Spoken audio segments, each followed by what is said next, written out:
नमस्कार, मी अमोल जोशी. मुद्दा लोकसभेचा या खास कार्यक्रमामध्ये तुम्हा सगळ्यांचं स्वागत. तुम्हाला माहितीच आहे, या कार्यक्रमामध्ये आज दिवसभरातल्या 5 महत्त्वाच्या बातम्या आपण घेत असतो आणि त्या बातम्यांचं सविस्तर विश्लेषण, त्याचे सगळे पैलू आणि त्याच्याविषयीचे ताजे अपडेट्स, या क्षणाची परिस्थिती, अशा सगळ्या गोष्टी समजून घेण्याचा आपण प्रयत्न करत असतो. बघूया आज कुठल्या 5 गोष्टी आपण बघणार आहोत. पहिला आहे ठाकरेंचा नवा दावा आणि फडणवीसांवर त्यांनी जो हल्लाबोल केलेला आहे तो. दुसरा आहे मोदींची गॅरंटी आणि गॅरंटी एक्सप्रेस आता मराठवाड्यात पोहोचलेली आहे, त्यामुळे विदर्भानंतर मराठवाड्यासाठी पंतप्रधानांची काय स्ट्रॅटेजी दिसते. तिसरा आहे सुप्रिया सुळेंच्या सांगता सभेसाठी नेहमीचं मैदान मिळत नाहीये, जे अजित पवारांना मिळणार आहे. लंकेविरुद्ध विखे अशी लढत होती, मात्र ही लढत आता गेल्या काही दिवसात विखे विरुद्ध पवार अशी होताना दिसते. त्याच्या मागची नेमकी काय कारणं आहेत हे आपण बघणार आहोत. आणि त्याचबरोबर राज्यामध्ये अवकाळी पावसाचा इशारा देण्यात आलेला आहे, शेतकऱ्यांसाठी ही महत्त्वाची बातमी. तर सुरुवात करूया पहिल्या बातमीपासून. पहिला जो महत्त्वाचा मुद्दा आहे, ठाकरेंचा जो नवा दावा आहे फडणवीसांवर हल्ला करणारा, 2019च्या बैठकीचा दाखला देत फडणवीसांबाबत मोठा गौप्यस्फोट करण्यात आलेला आहे. आदित्यला मुख्यमंत्री बनवून दिल्लीला जाईन असं फडणवीस म्हणाले होते, असा दावा उद्धव ठाकरेंनी इंडियन एक्सप्रेसला दिलेल्या मुलाखतीत केला आहे. शिवसेना आणि भाजप 2.5 वर्ष मुख्यमंत्रीपद वाटून घेतील असं ठरल्याचं अमित शहांबरोबरच्या बैठकीतील दाव्याबाबत उद्धव ठाकरेंनी म्हटलेलं होतं आणि आता त्याचाच त्यांनी पुनरुच्चार केला.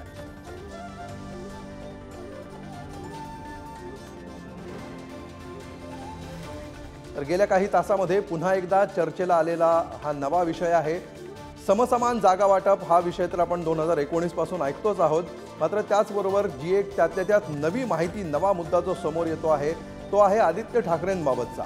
आदित्य ठाकरेंना आपण तयार करू आणि आपण स्वतः दिल्लीला जाऊ असं आपल्याला आश्वासन देवेंद्र फडणवीसांनी दिलेलं होतं, असं उद्धव ठाकरेंनी या मुलाखतीत म्हटलेलं आहे. आणि त्यावरून आता उलटसुलट चर्चांना सुरुवात झाली. तर उद्धव ठाकरेंच्या या दाव्यावर मुख्यमंत्री एकनाथ शिंदे, उपमुख्यमंत्री देवेंद्र फडणवीस आणि शरद पवार यांनी काय प्रतिक्रिया दिल्या आहेत बघूया. त्यांनी खूप मुलाखती दिलेल्या आहेत. बंद दरवाजा आड काय झालं तेही दिलं, तेही खोटं होतं. आता खोटं बोलण्याचं एक परिसीमा असते. खोटं बोला पण रेटून बोला.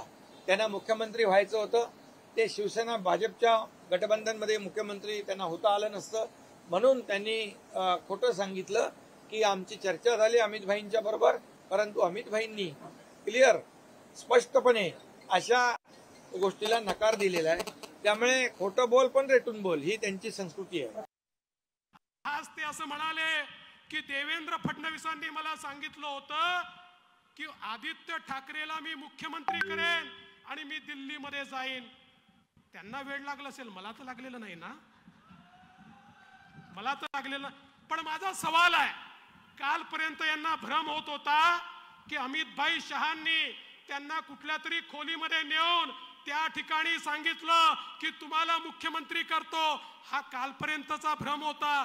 आता आज त्यांचा भ्रम बदलला. आज ते म्हणतात देवेंद्रांनी सांगितलं होतं आदित्यला मुख्यमंत्री करतो. उद्धवजी पहिले हे ठरवा, अमित भाईंनी सांगितलं की देवेंद्रांनी सांगितलं. त्यांचं दोघांचं काय ठरलंय मला माहिती, पण ठरलं असेल तर ते फायदा नाही त्याची. आणि याविषयी आपण अधिक बोलूया. आमचे प्रतिनिधी पंकज दळवी सध्या आपल्या सोबत आहेत. पंकज, हा सगळा 2019 पूर्वीचा सगळा मामला आहे. आता पुढच्या लोकसभा निवडणुका लागल्या, थोड्याच महिन्यामध्ये विधानसभेच्या निवडणुका लागतील, तरी सुद्धा ते कवित्व अजून काही संपताना दिसत नाहीये. आणखी एक नवा थ्रेड आदित्य ठाकरेंना मुख्यमंत्री करण्याचा या निमित्ताने समोर येताना दिसतोय. काय एकंदरीत चर्चा आहे हा मुद्दा समोर आणण्याच्या टायमिंग विषयी आणि त्याच्या ज्या काही अपेक्षित अनपेक्षित प्रतिक्रिया येत आहेत त्याविषयी? अमोल, याच्यामध्ये 2 ते 3 मुद्दे महत्त्वाचे आहेत. पहिला मुद्दा, वेगळंच कवित्वाचा उल्लेख तुम्ही केलात. वेगळ्याच कवित्वामधून एक वेगळाच सूर आळवण्याचा प्रयत्न जो आहे तो केला जातोय. आपण देवेंद्र फडणवीसांचं एक वेगळं वाक्य जर का नीट ऐकलं असेल तर त्यांनी उद्धव ठाकरे यांच्या विधानाचा समाचार घेत मला आणि माझ्या मुलालाच फक्त मुख्यमंत्री करा ही भूमिका जी आहे ती मांडण्याचा प्रयत्न केलेला आहे. म्हणजे कुठेतरी पूर्णपणे कुटुंबाचा विचार केला जातोय, हा मेसेज देण्याचा प्रयत्न केला गेला. दुसरा मुद्दा असा की उद्धव ठाकरे यांनी आदित्य ठाकरे यांना मुख्यमंत्री पदासाठी एका अर्थाने प्रोजेक्ट करण्याचा प्रयत्न केला का? आदित्य ठाकरे आणि मुख्यमंत्री ही नावं एकत्र करून चर्चा घडवून आणण्याचा प्रयत्न केला का, असा एक मुद्दा उपस्थित होतो. आणि तिसरा, विरोधक ज्या पद्धतीने या मुद्द्यावरनं जे आहेत ते एकमेकांवरती टीका करतायत, त्यावरून येणाऱ्या निवडणुकांमध्ये उद्धव ठाकरे यांनी उपस्थित केलेला हा मुद्दा नक्कीच कळीचा आणि निवडणुकीमध्ये एकमेकांवरती आरोप प्रत्यारोप करण्यासाठी महत्त्वाचा मुद्दा असेल, यातून स्पष्ट होतं. कारण हा मुद्दा निवडणुकीच्या वेळी घराणेशाही किंवा आपल्याच घरातल्यांना उमेदवारी मिळावी, आपल्याच घरातल्यांना मुख्यमंत्री करावं, एक तर मला करावं नाही तर माझ्या मुलाला मुख्यमंत्री करावं, हा एक मेसेज जो आहे तो भाजपाकडनं दिला जाण्याची शक्यता आहे. देवेंद्र फडणवीस यांचं विधान बघून हीच लाईन जी आहे ती क्लिअर होते.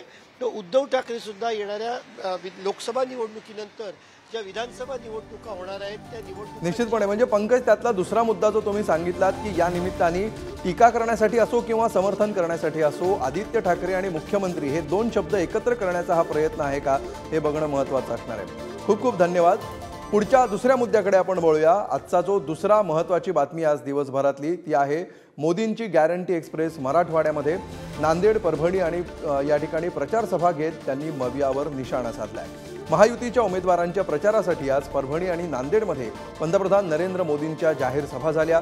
नरेंद्र मोदींनी विकासाच्या मुद्द्यावर जनतेला संबोधित केलं. ही पहिली निवडणूक भारताला जगातील तिसरी अर्थव्यवस्था बनवण्यासाठी महत्त्वाची आहे असं वक्तव्य मोदींनी केलं. तर मराठवाड्याचा विकास काँग्रेसमुळे खुंटल्याचा आरोप देखील मोदींनी केला.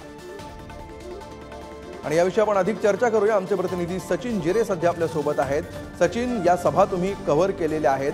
विदर्भानंतर आता मराठवाड्याकडे ज्यावेळी पंतप्रधान वळतात त्यावेळी साधारण त्यांची काय स्ट्रॅटेजी दिसली, त्यांच्या भाषणातले मुद्दे पाहता आणि एकंदरीत नूर पाहता?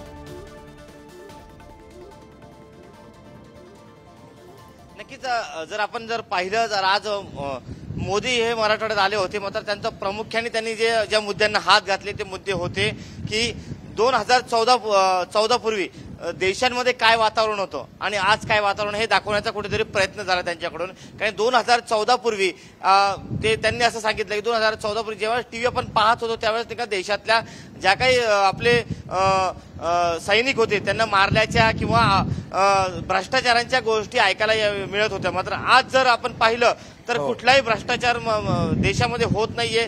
त्याचबरोबर कुठल्याही पद्धतीने आज आपण पाहिलं तर मोदी घरात घुसून मारतो अशी प्रतिमा निर्माण झालेली आहे. अशा मध्ये वक्तव्य त्यांनी केलेलं आहे. तर दुसरीकडे आपण त्यांनी पाहिलं तर त्यांनी एक प्रकारे असं सांगितलेलं आहे की ज्या साधू आहेत, साधूंचे हत्याकांड घडलं होतं, त्या साधूंचे हत्याकांड घडलं होतं त्यावेळेस काही लोकांनी त्याचा उपहास केला होता, त्या लोकांना तुम्ही निवडून द्याल का? आणि त्याचबरोबर त्यांनी विकासाच्या मुद्द्यावर देखील हात घातलेला आहे की मी ज्या गोष्टी त्यांनी आजपर्यंत केलेल्या या 10 वर्षांमध्ये केलेल्या आहेत त्या 10 वर्षांमध्ये केलेल्या गोष्टींचं त्यांनी सांगितलं की कशामध्ये त्यांनी काही योजना वापरलेल्या आहेत, त्या ज्या योजना त्यांनी अंमलात आणलेल्या आहेत त्या योजनांबद्दल त्यांनी माहिती दिलेली आहे आणि त्या योजनांमधून किती लोकांना याचा लाभ मिळालेला आहे त्याबद्दल देखील त्यांनी माहिती दिलेली आहे. निश्चितपणे आता याची काय नेमकी हवा जोरदार वाहताना दिसते आहे ही एकतर अवकाळी पावसाची हवा तर दिसते आहेच आणि त्याचबरोबर इलेक्शनची देखील हवा सध्या जोरदार सुटलेली दिसते आहे मराठवाड्यामध्ये. खूप खूप धन्यवाद सचिन तूर्त या सविस्तर माहितीबद्दल. आपण बघूया की पंतप्रधानांनी आजच्या भाषणात कुठले ठळक मुद्दे मांडले. एक ही स्वर गूंज रहा है, एक ही आवाज आ रही है, फिर एक बार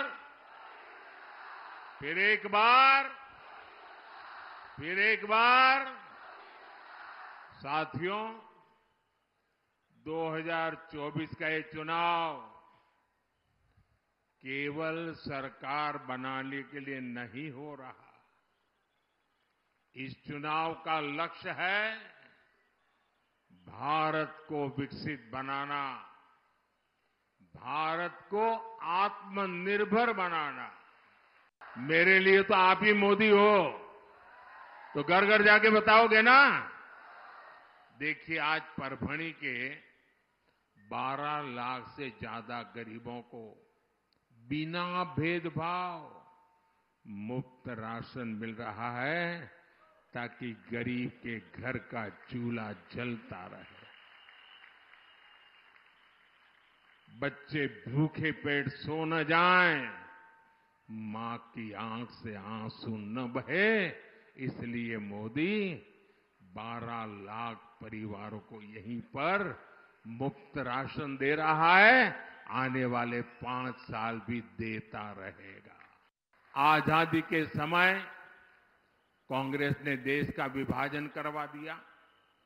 आजादी के बाद कश्मीर की समस्या खड़ी कर दी। कांग्रेस ने 370 के बहाने बाबा साहब का संविधान कश्मीर में लागू नहीं होने दिया। वहां के दलितों को इतने सालों तक अधिकार ही नहीं मिलने दिए। महाराष्ट्र में इंडी अगाड़ी वालों ने जब तक सरकार चलाई, इन्होंने ये लगने ही नहीं दिया कि निजामों का कब्जा चला गया है। रजाकारों की मानसिकता यहां हावी थी। हाँ, इन लोगों ने महाराष्ट्र और मराठवाड़ का विकास तो नहीं होने दिया, लेकिन कांग्रेस और नकली शिवसेना की पिछली सरकार याकूब मेनन की कब्र संवारने में व्यस्त थी। तर एकूण 3 मुद्दे आपण बघितले। एकीकडे विकासावर पंतप्रधान बोलले, दुसरीकडे योजनांवर बोलले आणि त्याचबरोबर विरोधकांवर सडकून टीका करणं अशी त्रिसूत्री मराठवाड्यामध्ये पंतप्रधानांची दिसली। पुढच्या मुद्द्याकडे वळूया। बारामतीबाबतची पुढची बातमी आहे। सुप्रिया सुळेंच्या सांगता सभेसाठी जे नेहमीचं मैदान असतं ते आता मिळणार नाही। बारामतीच्या लोकसभेसाठी 7 मेला मतदान होणार आहे आणि मतदानाआधी 5 मेला जो प्रचाराचा शेवटचा दिवस असतो त्या दिवशी सुप्रिया सुळेंच्या प्रचाराची सांगता इतरांप्रमाणे होणारच आहे आणि त्यामुळे सुप्रिया सुळे यांच्या आजवरच्या प्रचाराची सांगता ही बारामतीच्या ख्रिश्चन कॉलनीतल्या मैदानावर होत होती। मात्र यंदा या परंपरेत खंड पडणार आहे। सुप्रिया सुळेंच्या सांगता सभेसाठी नेहमीचं मैदान नसल्यामुळे कार्यकर्त्यांचा एक प्रकारे हिरमोड झाला। सध्या सगळ्यात चर्चेत असणारा लोकसभा मतदारसंघ कोणता तो बारामती लोकसभा मतदारसंघ। याकडे राज्याचंच नव्हे तर संपूर्ण देशभराचं लक्ष लागलेलं आहे। कारण की मागे काही दिवसांपूर्वी राष्ट्रवादीमध्ये उभी फूट पडली आणि अजित पवार भाजपसोबत सत्तेमध्ये सामील झाले। त्यानंतरनं शरद पवारांना नव्याने सुरुवात करायला लागलेली आहे आणि पक्षाचे चिन्ह बदलावं लागलेलं आहे। नवीन सुरुवात त्या ठिकाणी करायला लागलेली आहे आणि आता मी जिथं आहे त्या ठिकाणी शरद पवारांची ज्यावेळेस राजकारणामध्ये ते सक्रिय झाले त्यानंतर ते मुख्यमंत्रीपदी विराजमान झाले। नंतरनं बारामतीच्या या मिशन हायस्कूलच्या ग्राउंडवरती त्यांची सांगता सभा घ्यायला लागले। परंतु आता राष्ट्रवादीमध्ये उभी फूट पडलेली आहे। राष्ट्रवादी पक्षाचे चिन्ह आणि नाव हे अजित पवारांकडे गेलेलं आहे आणि यंदा या मिशन हायस्कूलची जी परवानगी आहे ही ग्राउंड जी आहे ही ख्रिश्चन समाजाचं ग्राउंड आहे आणि त्यांनी जी परवानगी जी आहे ती अजित पवारांना दिलेली आहे। त्यामुळे आता या मिशन हायस्कूलच्या ग्राउंडवरती अजित पवारांची येत्या 5 तारखेला 4च्या सुमारास सांगता सभा होणार आहे आणि गेल्या बारामतीकरांना अनेक वर्षांची एक सवय होती की लोकसभा असेल विधानसभा असेल या निवडणुकींच्या अगोदर 1-2 दिवस आधी याच ग्राउंडवरती सांगता सभा घेतली जात होती। परंतु आता या व्यासपीठावरती अजित पवारांची सांगता सभा होणार आहे आणि शरद पवारांना कुठेतरी पर्यायी ग्राउंडची व्यवस्था त्या ठिकाणी करायला लागणार आहे। व्हिडिओ जर्नलिस्ट निखिल करंदेकर सह जयकुमार जाधव, पुढारी न्यूज, बारामती।